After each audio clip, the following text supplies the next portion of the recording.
Ils ont orchestré ma chute, mais ont involontairement provoqué la leur.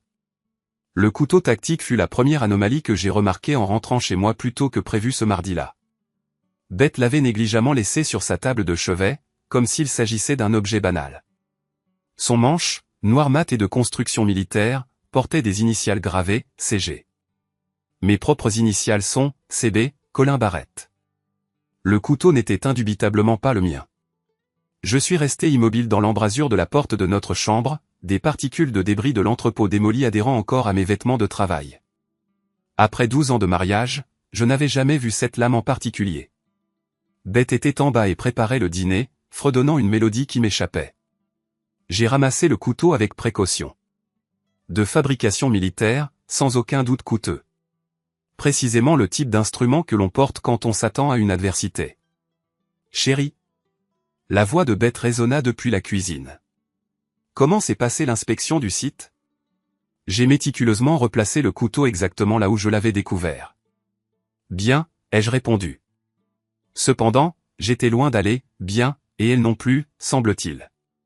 En tant qu'ingénieur en structure spécialisée dans l'évaluation des catastrophes, je suis fréquemment dépêché par les compagnies d'assurance pour déterminer les causes des effondrements ou des explosions de bâtiments, cette profession correspond à mes aptitudes.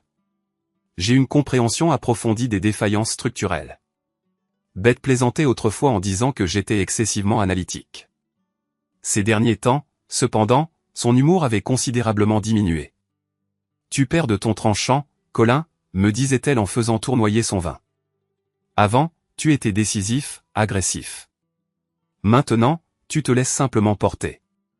Les signes avant-coureurs se sont manifestés de manière subtile, des conversations téléphoniques abrégées brutalement interrompues à mon arrivée, de nouveaux vêtements dont je n'avais aucun souvenir qu'elle les ait achetés.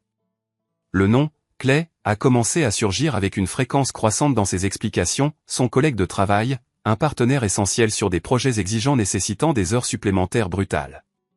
Ce soir-là, après le sommeil de Beth, j'ai profité d'anciennes relations militaires pour examiner les initiales. Clay Gorman, 35 ans, ancien contractant militaire privé, libéré dans des circonstances administratives, actuellement répertorié comme consultant en sécurité. J'ai commencé à discerner des détails auparavant négligés. Mon mug à café, une pièce en céramique offerte par mon unité, avait disparu.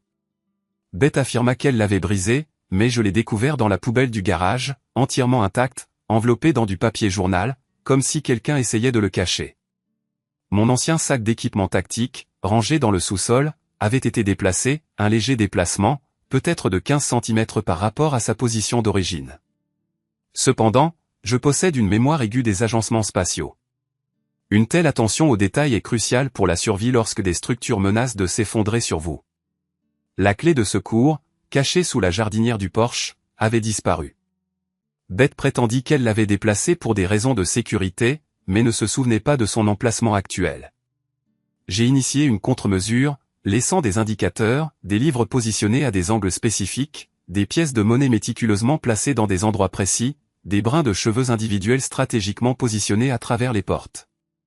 Chaque jour, au moins 3 avaient été dérangés.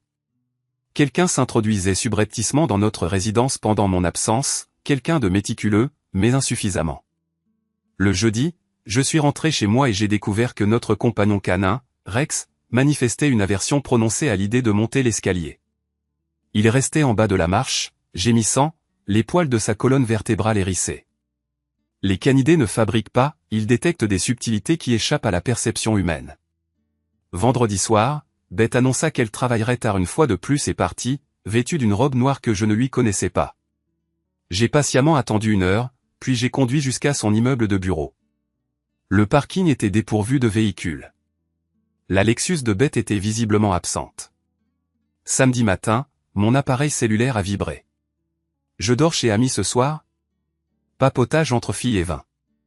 Amy était la colocataire de Beth à l'université, résidant à 3 états de distance. Elle n'avait pas communiqué depuis des années. Une connaissance mutuelle a retracé le numéro de téléphone. Le message provenait d'un appareil jetable acquis en espèces. Ce soir-là, j'ai longé en voiture Gorman Security Solutions, un entrepôt rénové situé dans le quartier industriel. 3 automobiles occupaient le parking. Un pick-up noir, une moto et la Lexus de Beth. À travers les fenêtres du bureau, j'ai observé des silhouettes en mouvement, deux figures à proximité l'une de l'autre. Extrêmement proches. Je me suis garé de l'autre côté de la rue et j'ai commencé une surveillance. À 23h47, ils sont sortis ensemble. Clay Gormand paraissait encore plus redoutable en personne, son maintien était distinctement militaire, rayonnant une tension contenue. La manière dont il a scanné le parking avant de déverrouiller son camion était révélatrice de sa formation. Béatrice marchait à ses côtés comme s'ils avaient maintes fois répété cette routine. Ils conversèrent pendant une dizaine de minutes. Je ne pouvais distinguer les mots, mais j'observais méticuleusement leur langage corporel. Sa main reposait sur le bas de son dos, ses doigts effleuraient légèrement son bras. L'inclinaison subtile de sa tête tandis qu'il parlait. Il ne s'agissait indubitablement pas d'une transaction commerciale. C'était un échange intime.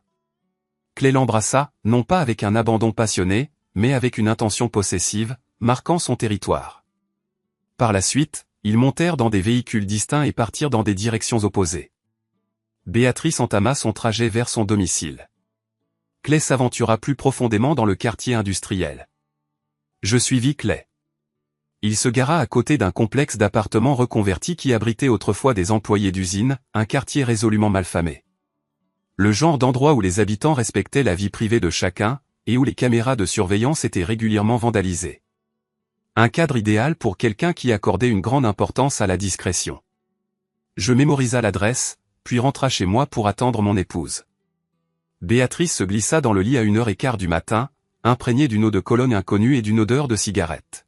« Comment s'est passée la soirée avec Ami ?» demandai-je doucement. Elle se raidit. « Bien. Nous avons parlé du bon vieux temps. Tu sens la fumée. Le petit ami d'Ami fume. J'imagine que ça a imprégné mes vêtements. Encore un mensonge. Ami était, en réalité, marié. Le dimanche matin, pendant que Béatrice prenait sa douche, j'inspectais sa voiture. Un emballage de restauration rapide, portant un eurodatage de la veille au soir. Un reçu d'essence provenant des environs de l'appartement de Clay. Dans la boîte à gants, une carte de visite de Gormand Security Solutions, portant des notes manuscrites. Phase 2 prête. En attente d'autorisation. Je photographiai tout cet après-midi. Je pris une décision. Je résolus de déterminer la signification de la phase 2, et après l'avoir fait, j'avais l'intention de retourner leur machination contre eux. Lundi matin, je commençais à jouer un rôle différent. Plutôt que de confronter Béatrice, j'adoptais un air de désarroi, dépeignant un homme perdant progressivement sa raison. « Chérie, dis-je pendant le petit déjeuner, tu n'aurais pas déplacé mes clés par hasard ? Je les ai trouvées dans le réfrigérateur ce matin. » Béatrice leva brusquement les yeux. « Non. Pourquoi aurais-je déplacé tes clés ? » Je fronçai les sourcils, tapotant mes poches. Je dois perdre la tête. Je n'avais, bien sûr, pas égaré mes clés. Je les avais délibérément placées là moi-même tandis que Béatrice observait. Pendant 3 jours, je maintiens la performance, oubliant des conversations, répétant des questions, laissant les lumières allumées, un schéma indicatif de détérioration mentale. Béatrice commença à m'observer différemment, cliniquement, comme si elle documentait méticuleusement mon déclin. Mercredi soir, elle suggéra que je prenne un congé de mes obligations professionnelles. « Tu te pousses trop, Colin. Je ne peux pas me permettre de prendre des congés. » Le rapport sur l'effondrement de l'immeuble Morrison est du vendredi. Je la fixai, laissant mon expression virer à quelque chose de plus sombre. Il compte sur moi. Si je gâche ça, des gens perdent de l'argent. Beaucoup d'argent, dis-je. Il compte sur moi, rétorquai-je, assez fort pour la faire sursauter. Puis je me repris, semblé horrifié. Je suis désolé. Je ne sais pas pourquoi j'y. Je suis désolé, Béatrice. Elle toucha ma main. Ce n'est pas grave. Mais c'est exactement de ça que je parle. Tu n'es pas toi-même ces derniers temps. Jeudi soir, j'étais installé dans mon bureau lorsque je détectai l'ouverture de la porte arrière. Béatrice n'était pas censée être à la maison. Pendant des heures, j'écoutais attentivement. Des pas. Plus lourds. Masculins. En haut, dans son bureau, Béatrice disait, il ne descend jamais quand il travaille. Combien de temps avons-nous ? Une voix grave, Clay Gormand. Au moins 1 heure. Depuis l'escalier, je pouvais observer le salon. Béatrice et Clay se tenaient près de notre cheminée, examinant quelque chose sur le téléphone de Clay. La qualité audio est excellente, dit Clay. Surtout la partie où il hurle au sujet de la date limite. Très convaincant. Béatrice rit, un son glaçant et calculateur. Il perd la tête depuis des semaines. Hier, il a mis son portefeuille au congélateur. Parfait. Comment te sens-tu concernant le calendrier? Prête? Ce mariage est mort depuis des années, Clay. J'avais juste besoin de la bonne stratégie de sortie. La main de Clay se posa sur son dos. Et la maison? Copropriété, mais je paie la majorité du prêt immobilier. Avec son état mental documenté, plus les rapports d'incident, je devrais tout obtenir. Rapport d'incident? Le sourire de Béatrice était vicieux. L'équipement d'enregistrement que tu as installé fonctionne parfaitement. Chaque fois qu'il élève la voix, chaque divagation confuse. Tout est documenté. Son comportement va le détruire au tribunal. Mon sang se glaça dans mes veines. Ils avaient construit un dossier, m'enregistrant, manipulant les situations pour me dépeindre comme mentalement instable. Et au travail? Son supérieur pense déjà qu'il est épuisé. Je fournis des informations à sa secrétaire sur son stress à la maison depuis des semaines. Et s'il se bat pour le divorce? Il ne le fera pas. Pauvre Colin, souffrant d'un traumatisme post-militaire et d'un burn-out professionnel. Les tribunaux le verront comme une victime ayant besoin d'aide, et non comme un mari méritant des biens. J'ai enregistré chaque mot, les mains tremblant de rage. Le vendredi matin, j'ai passé 3 appels téléphoniques. D'abord, à mon avocat, pour demander une réunion d'urgence. Ensuite, à un détective privé. Troisièmement, à mon ancien officier supérieur. Enquête de fond sur Clay Gormand. Tout lundi. Les résultats ont dépassé mes attentes.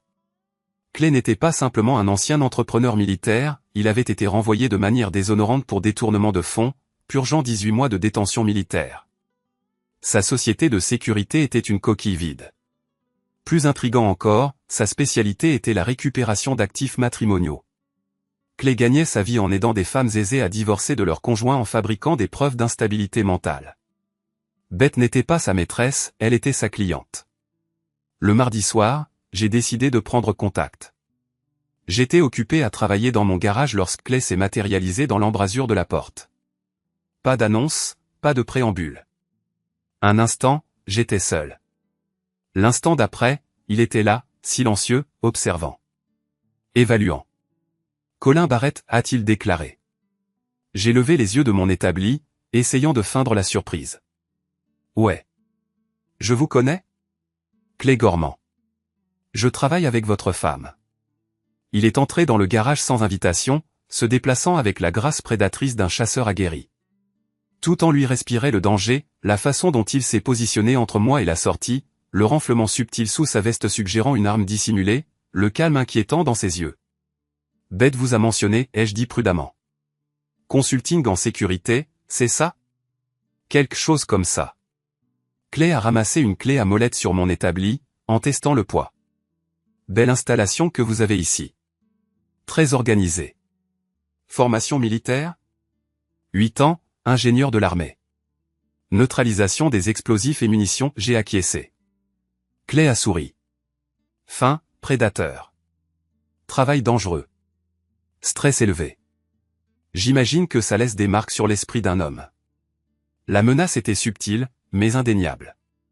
Il ne faisait pas simplement allusion à mon service militaire, il évaluait plutôt méticuleusement mon profil psychologique, à la recherche de vulnérabilité.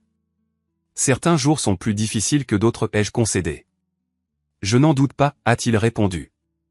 Clay a délibérément replacé la clé à molette exactement là où il l'avait trouvée initialement. Beth ne se sent plus en sécurité avec vous, a-t-il déclaré. Je suis simplement ici pour assurer sa sécurité continue.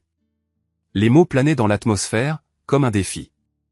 Clay délimitait son territoire, affirmait sa domination et évaluait ma réaction. J'ai délibérément détendu mes épaules. Je ne comprends pas votre comportement récent, a-t-il poursuivi, la confusion, la colère, l'imprévisibilité. C'est effrayant pour elle. Je ne lui ai pas fait de mal, et je ne le ferai jamais. L'intention n'a pas d'importance, Colin, c'est l'impact qui compte. Et l'impact de votre détérioration crée un environnement dangereux. Clay s'est avancé, réduisant la distance jusqu'à ce que je puisse détecter son eau de Cologne, le même parfum que j'avais remarqué sur les vêtements de Beth. Voici ce qui va se passer, a-t-il dit d'un ton feutré. Vous allez obtenir l'aide dont vous avez besoin, une aide professionnelle. Et Beth va recevoir l'espace dont elle a besoin pendant que vous réglez vos problèmes. Quel genre d'espace, ai-je demandé. Le genre qui implique des avocats, des documents juridiques et de nouveaux arrangements de logement. Le sourire de Clay est resté inébranlable. C'est vraiment pour le mieux, Colin, pour tout le monde. J'ai fixé mon regard sur lui, permettant à mon visage de refléter la confusion et la peur. Vous voulez dire divorce, ai-je déclaré. Je veux dire résolution, claire et simple, incontestée. Vous signez des papiers, elle obtient ce dont elle a besoin pour se sentir en sécurité, et tout le monde passe à autre chose. Et si je refuse de signer les papiers?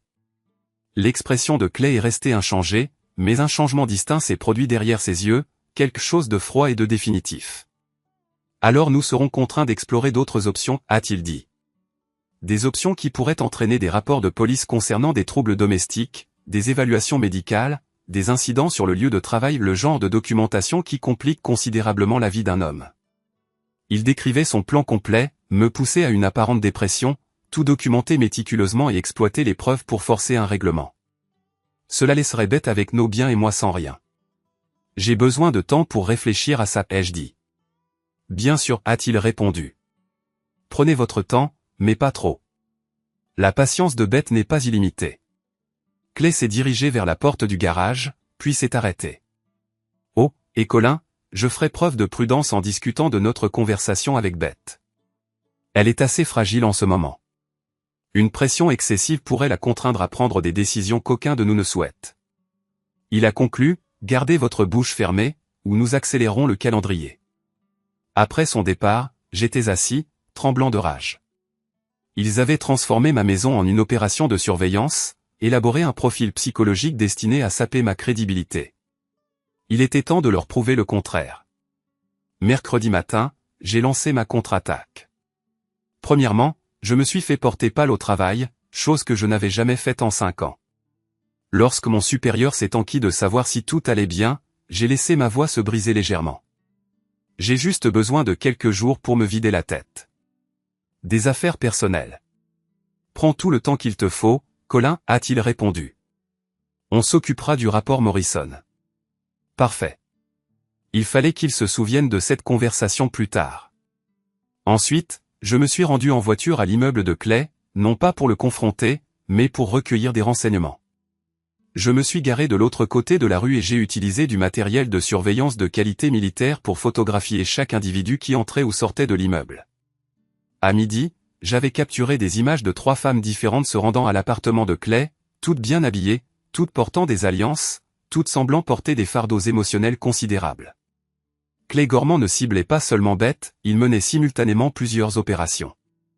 J'ai filé l'une des femmes, une blonde d'une 40aine d'années conduisant une Mercedes coûteuse. Elle m'a conduit dans un quartier huppé où elle a rencontré un homme sur le parking d'un cabinet d'avocats. Leur conversation a été brève mais intense. L'homme lui a remis un dossier, et elle lui a remis une enveloppe. Quand ils se sont séparés, elle pleurait. J'ai photographié les plaques d'immatriculation, l'enseigne du cabinet d'avocats et tout l'échange. L'après-midi même, j'ai rendu visite à mon avocate, Patricia Vance, spécialisée dans les divorces complexes. Ma femme prévoit de me quitter. Elle collabore avec un homme qui fabrique des preuves d'instabilité mentale. Il m'enregistre, manipule les situations. Patricia a écouté attentivement pendant que je lui exposais tout. C'est élaboré et coûteux. Votre femme doit avoir une motivation importante. Notre maison vaut 400 000 $. Mon compte de retraite en contient 200 000 de plus. On parle de 750 000 $. Plus que suffisant pour justifier cette manipulation. Qu'avez-vous l'intention de faire? J'ai exposé mon plan. Patricia a écouté, en haussant parfois les sourcils. C'est risqué. Si cela tourne mal, vous pourriez faire face à des accusations criminelles. Si je ne fais rien, je perds tout. J'aurai besoin de documentation pour tout. Et Colin, à partir de maintenant, supposez que chaque conversation avec votre femme est enregistrée. Jeudi soir, Beth est rentrée à la maison avec des fleurs et des plats à emporter. Je pensais que nous pourrions profiter d'un bon dîner, a-t-elle dit en mettant la table avec notre belle vaisselle. Tout au long du dîner, Beth a été l'incarnation de la femme parfaite, attentive, attentionnée et encourageante. La performance était impeccable et entièrement calculée. Colin, a-t-elle dit au dessert, j'envisage que tu consultes quelqu'un, un thérapeute. Je n'avais pas discuté de thérapie avec elle, mais elle avait clairement besoin que je croie que oui. Nous en avons parlé mardi soir? Tu as mentionné que tu avais du mal à te concentrer, que tu te sentais dépassé. Je l'ai regardé fixement, laissant transparaître l'incertitude. Je ne me souviens pas de cette conversation. C'est précisément ce à quoi je fais référence. Ces pertes de mémoire deviennent plus fréquentes. Elle était en train de me faire du gaslighting, de réécrire notre histoire commune. Peut-être que tu as raison. Peut-être que je perds la mémoire. Beth a récupéré son téléphone. J'ai déjà trouvé quelqu'un, le docteur Sarah Williams. Elle est spécialisée dans les problèmes cognitifs liés au traumatisme. Tu as déjà fait des recherches sur des thérapeutes? Je suis inquiète pour toi depuis des semaines. Après le dîner, pendant que Beth prenait sa douche, j'ai vérifié son téléphone, conversation par SMS avec S. Williams. Beth, il a accepté la thérapie. Pouvez-vous le recevoir demain? S. Williams, 2 heures est libre. Protocole d'évaluation standard. Beth, oui. Problème de mémoire, gestion de la colère, possible déclin cognitif.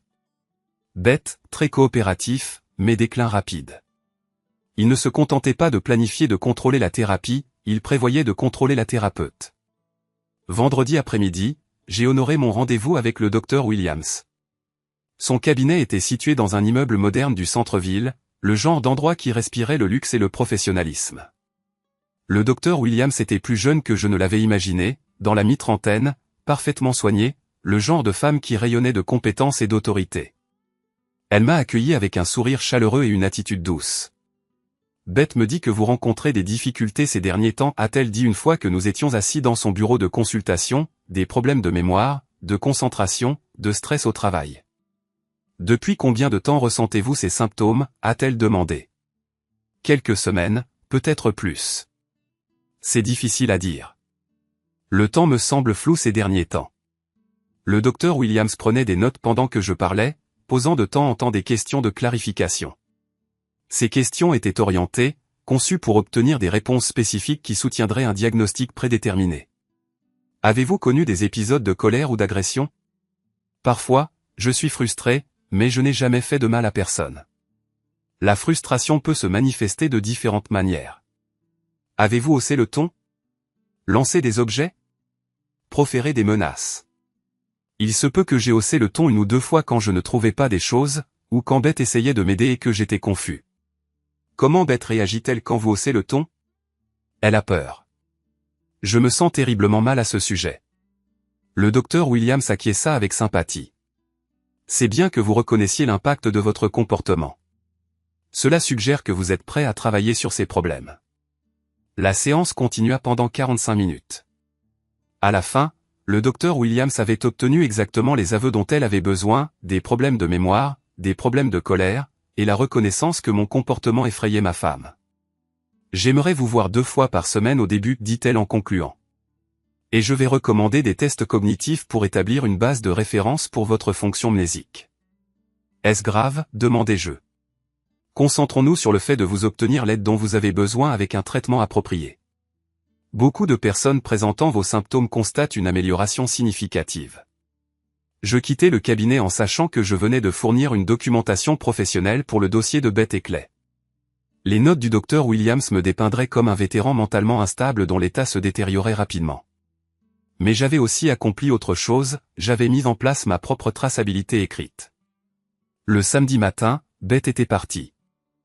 Son mot indiquait qu'elle rendait visite à sa sœur pour le week-end. J'ai profité de ce temps pour rendre visite aux autres femmes que j'avais photographiées dans l'appartement de Clay. La blonde s'appelait Jessica. Je la trouvai dans un café, avec l'air épuisé. Excusez-moi. Je crois que nous avons une connaissance mutuelle, Clay Gormand. Sa réaction fut immédiate, peur, colère et reconnaissance. Qui êtes-vous? Demanda-t-elle. Quelqu'un dans une situation similaire, quelqu'un qui pourrait peut-être vous aider. Je lui présentai la carte de visite de Clay. Il travaille avec ma femme pour fabriquer des preuves que je suis mentalement instable. Jessica fixa la carte. Vous êtes sérieux? Plus sérieux que jamais. Et je pense que vous pourriez être la clé pour l'arrêter. Nous avons parlé pendant 2 heures. L'histoire de Jessica était presque identique à la mienne, des situations manipulées, des preuves fabriquées, une thérapeute travaillant avec Clay. La différence était que Jessica avait cru la documentation et avait accepté un accord qui laissait son ex-mari sans rien.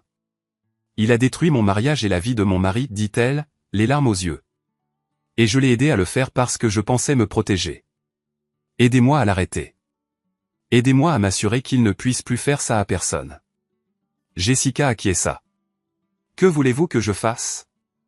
Le dimanche soir, je possédais des déclarations de Jessica et de 2 autres femmes documentant les fraudes matrimoniales répétées de Clay.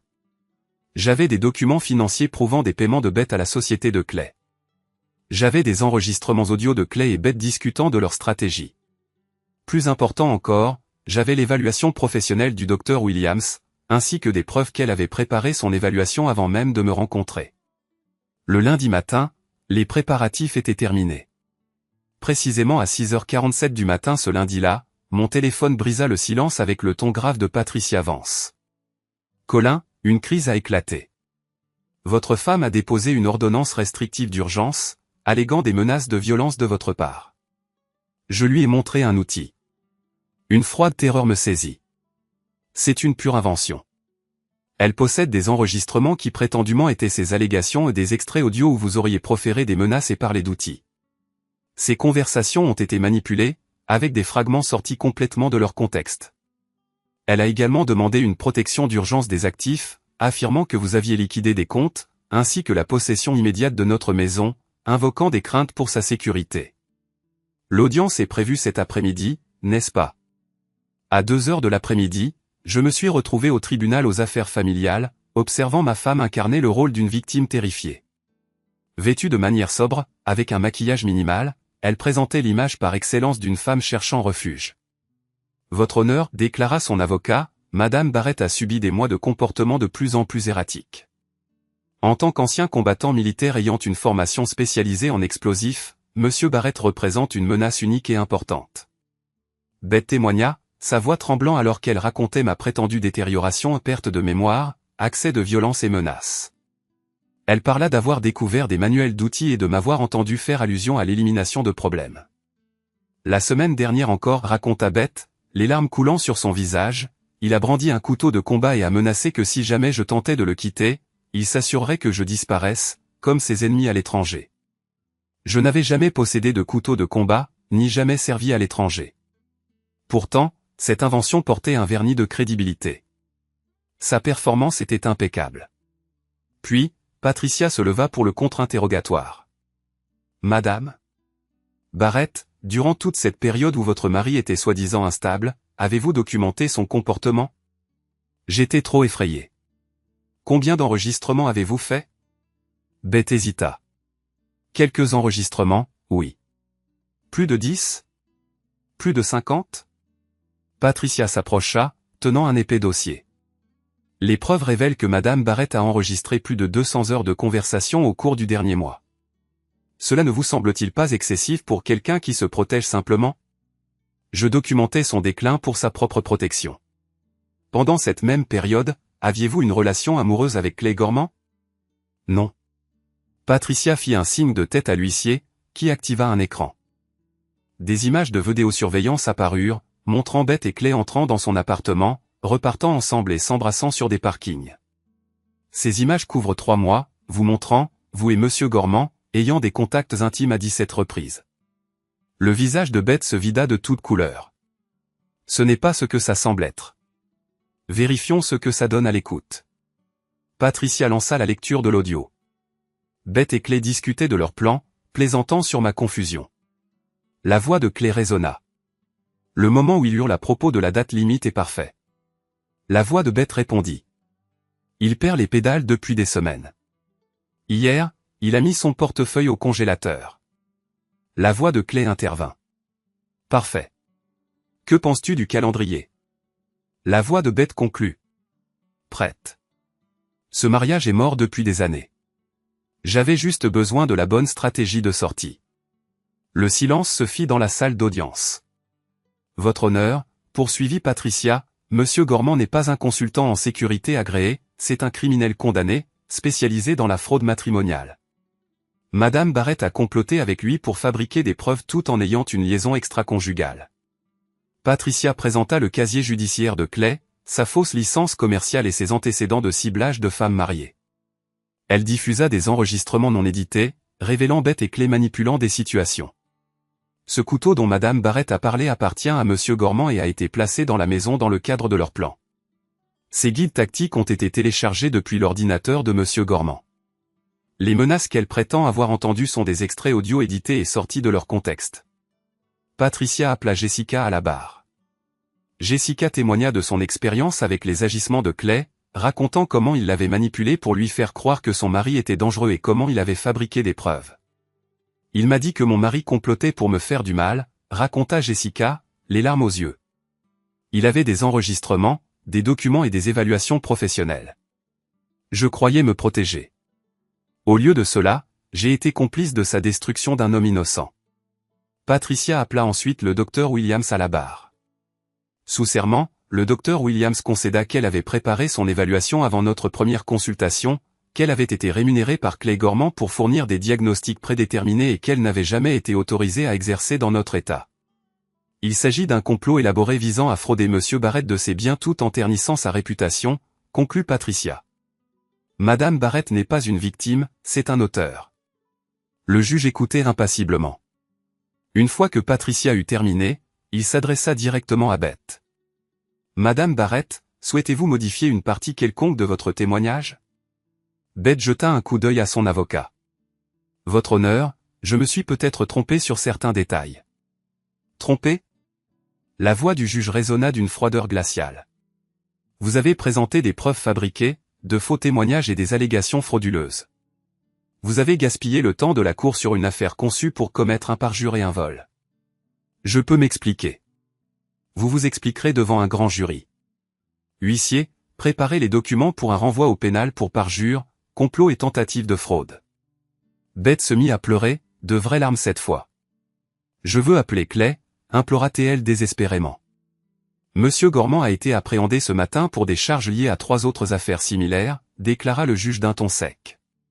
Patricia avait orchestré les arrestations coordonnées de Clay et du docteur Williams dans le cadre d'une enquête sur la fraude matrimoniale. L'ordonnance restrictive fut annulée. Les allégations de Beth furent rejetées. La protection d'urgence des biens fut annulée. Madame Barrett, déclara le juge, j'accorde à Monsieur Barrett la possession immédiate de tous les biens matrimoniaux, en attendant l'enquête sur vos activités frauduleuses. Il vous est interdit de pénétrer dans le domicile conjugal, d'accéder au compte joint ou de contacter votre mari, sauf par l'intermédiaire d'un avocat. Beth s'effondra, submergée par les sanglots. Monsieur Barrett, dit le juge, je vous prie de bien vouloir excuser ce que vous avez enduré. Le système judiciaire n'a pas su vous protéger de cette infraction. Alors que nous partions, Patricia demanda. Comment vous sentez-vous?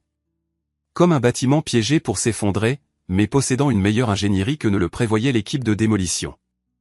Alors que nous nous dirigions vers le parking, une femme en blazer marine, l'une des plus proches collègues de Beth au bureau sa défenseur autoproclamé nous barra la route. Vous l'avez détruite, cracha-t-elle. Elle était terrifiée. Vous savez quel genre d'homme vous êtes entraîné, dangereux, silencieux. Vous auriez pu la briser, et vous l'avez probablement fait d'une manière que personne ne peut voir.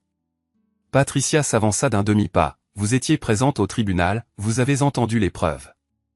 Beth a tout inventé. Elle a fait une seule erreur, rétorqua la femme. Elle essayait d'échapper à une vie qui la vidait. Croyez-vous que cela justifie la prison? Personne ne mérite ce que vous lui avez fait. Je la fixai longuement, puis déclarai calmement, mais distinctement, elle n'a pas fait une erreur, elle a élaboré un plan. Elle a engagé un escroc, fabriqué des preuves, m'a enregistré sans mon consentement et a menti sous serment. Ce n'est pas de la peur, c'est un crime. La femme hésita, une lueur de doute dans ses yeux. Patricia ajouta froidement, si vous croyez toujours qu'elle est la victime, aidez-la à engager un avocat de la défense. Elle en aura besoin. Nous partîmes, laissant la femme là, bouillonnante de rage non pas parce qu'elle avait raison, mais parce qu'elle avait tort et était incapable de l'admettre. 3 semaines plus tard, Beth plaida coupable de complot et de fraude, écopant d'une peine de 18 mois avec sursis, ramenée à 6 mois avec mise à l'épreuve, et fut condamnée à verser une restitution intégrale. Clay Gorman fut condamné à 5 ans de prison fédérale pour fraude matrimoniale dans plusieurs États. Le FBI l'a relié à au moins 12 affaires similaires, avec des dommages totalisant plus de 3 millions de dollars. Le docteur Williams perdit sa licence et fut confronté à des accusations criminelles distinctes pour exercice illégal de la médecine. Je conservais la maison, les comptes de retraite et tout ce que nous avions construit. Beth, elle, conserva un casier judiciaire et la prise de conscience que sa tentative de me détruire l'avait détruite à la place. Quelques semaines après le procès, je reçus une lettre de Jessica. Elle avait engagé Patricia pour intenter une action en justice visant à annuler son accord transactionnel sur la base de preuves frauduleuses. Elle obtint gain de cause, récupérant la majeure partie de ce qu'elle avait perdu. « Merci d'avoir eu le courage de vous défendre », écrivit-elle. Parce que vous vous êtes opposé à lui, 3 autres femmes se sont manifestées avec des histoires similaires. Clay Gorman ne nuira plus jamais à personne de cette manière. Épilogue, démolition contrôlée. 6 mois plus tard, je vendis la maison et acquis une résidence plus petite dans les montagnes, un quartier tranquille avec des voisins respectueux, un endroit où les gens respectent la vie privée. Mon plus proche voisin, un vieux rancher nommé Frank, s'arrêta alors que je jardinais. « Vous êtes le gars qui a eu des problèmes avec sa femme, n'est-ce pas ?» demanda-t-il. Les nouvelles vont vite dans les petites villes. Les gens disent qu'elle a essayé de vous faire passer pour fou et de voler votre maison, mais qu'elle s'est fait arrêter à la place, est-ce vrai? Assez proche. Comment avez-vous fait pour rester si calme à travers tout ça? La plupart des hommes auraient vraiment perdu la tête. Je posai ma pelle et contemplai les montagnes. J'ai passé 8 ans à désamorcer des explosifs pour l'armée. On apprend à garder son sang-froid quand quelque chose est conçu pour exploser à votre visage. Et parfois, la façon la plus efficace de gérer une bombe est de laisser les gens qui l'ont construite faire une erreur avec le câblage. Frank hocha la tête lentement. Que allez-vous faire maintenant? Construire quelque chose de mieux, quelque chose qui ne puisse pas être détruit. La vérité était que j'avais appris quelque chose d'essentiel. Je ne perdais pas mon tranchant, je l'aiguisais.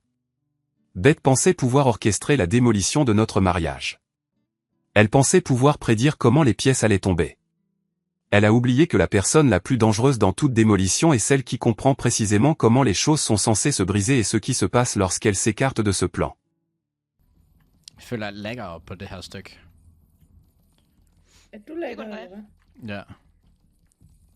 Det er som om, der er ret mange entities. En pro-spiller jeg i har LoL. brug for, at I lytter lige om lidt, når det er, at vi hopper på den der trampolin. Ja, By the way. Ja. det var by the way. Jamen, jeg er klar. Er I klar? Okay. Okay, vi gør det bare. Altså, jeg nej, forstår nej, ikke, nej. hvad det laver. Sådan, slap du af. Ej! Okay, Okay, ved siden af. Okay, godt det nok. kunne I godt høre, kunne I ikke? Undskyld. Husk at lytte her. Jeg laggede sgu da ekko. What? Og jeg havde ikke set timeren. Det er fucked. Okay, vi Nej. går. Nå, men kunne du høre det? Hør hvad? Nej, altså nu. Æblet. Nå, jeg lyttede ikke. Nu er det æble. Ej, jeg er sgu træt af det. Jeg vidste ikke, det var det, du ville have, jeg skulle lytte efter. Jeg troede, du ville sige et eller andet.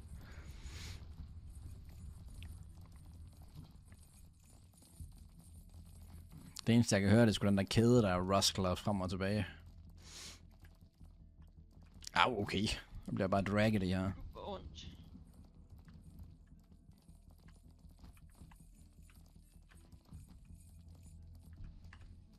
Er du med her? Undskyld. Ja. Yes.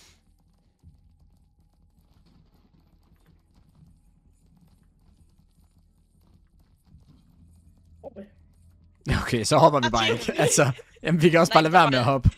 Nej, det fanden? var fordi det var et meget længere hop. Ja, okay. Okay, bare ned på enden. Næste Ja, gang. ned på enden.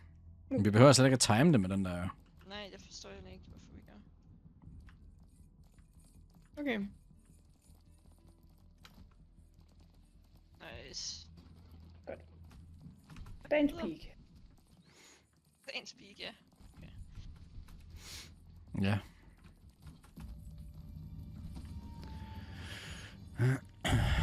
Oh, my bad. Jeg kiggede ikke. Jeg havde glemt, der var et hul der. Det er min. Okay. Det er min. Ja, men Jeg Pentakill, vores rekord nu. jeg vil også gerne have noget Pepsi Cherry. Så bare sådan 2 af den ene og 1 af den anden, rigtigt. Står, mener. Jeg forstår ikke helt, hvad du mener med den der kuglemus der. Okay, jeg er klar. Ja, okay. Okay. Hvad? Hvad er det, vi går i? Hvad går vi efter? Altså, jeg kan ikke mere nu. Please, slap nu af. Altså, hvad går vi efter? Jeg der tæller. Går vi efter counteren? Der bliver bare hoppet i øst og vest. Jeg kan ikke mere med jer 3. Okay, Jeg tror ikke, det hopper bare, når den forreste hopper. Jeg tror ikke, det er en god ting, vi fandt den der counter. Ej, okay, men lad os lade være med nogensinde at tælle med munden Ja, igen. enig. Ja. Max, hop nu. Jamen, jeg sidder lige lange og... hop, så bruger vi counteren. Ja. Okay. Hvad er et langt hop? Det er de der Der, hopper hvor du måske hiver de længere. andre, hvis du hopper derover. Det ved jeg jo ikke, før jeg hopper. Ej, sådan er det nu. Nej, vi skal den her vej i, altså. Åh. I replaced. Bare I snakker om sådan et spil uden hænder. Nå, ja.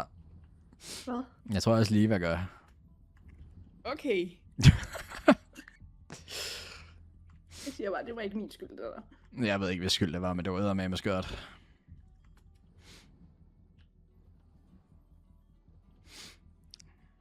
Gammel og Smilla. Mango og cherry, hvilken vil du have 2 af? Hvad skal jeg bestille 2 af? Skal jeg bestille 2 Pepsi tager vi Mango bare 2 og af 1 hver. Pepsi Cherry? Men det er fordi, Heller han... mango and cherry.